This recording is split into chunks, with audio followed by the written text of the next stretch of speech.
Woodland Edge garden. Don had a lot of those. Why? Because we've got a lot of big shade trees and we've got some periodic seasonal shade, semi-shady. Mesic soil, sometimes wet, sometimes dry soil moisture. Loamy, we usually are dealing with some topsoil or it's been imported, but we want shorter stature plants. Woodland Edge, okay. Wild Columbine, Aquilegia. I love to watch these. Outside our office, we've got quite a few of them, and to watch the hummingbirds fight over the blossoms between wild Columbine and then later with the cardinal flower, fantastic little plant, early bloomer, so they finish up early. If you're not using this one, Don was talking about in the dense shade, Mertensia, Virginia Bluebell, just to have a sea of blue out there. It's easy to grow. Why? It does its thing before all the big shade trees shade out everything else. So it takes advantage of that early spring sunshine, does its thing, blossoms, goes to seed, goes dormant.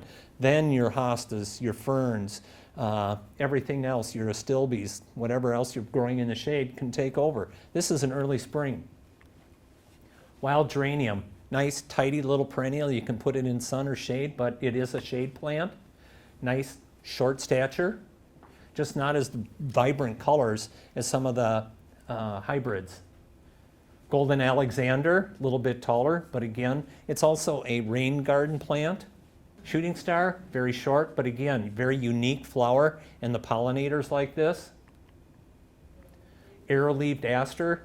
You don't get that neat, tidy plant like you do with purple dome aster. This is more of a straggly plant. It's a cousin of New England aster. We've got about 6 different asters we grow. Jacob's ladder, again, nice low stature ground cover.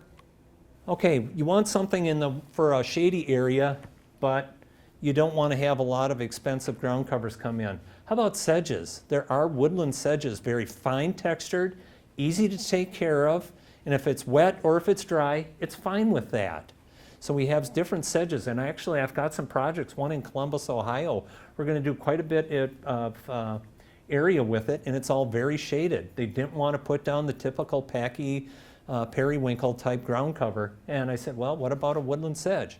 Great idea, we never thought about that. To contrast that, how about wild ginger? Very coarse textured, look at the leaf. You don't really notice the flower, it's underneath the leaf, but you do get the great vegetation, the leaf. So quite a coarse contrast change. Think of bands of that texture going through a wooded area. Mayapple, again, very unique plant, but again, thinking of bands of color through the area.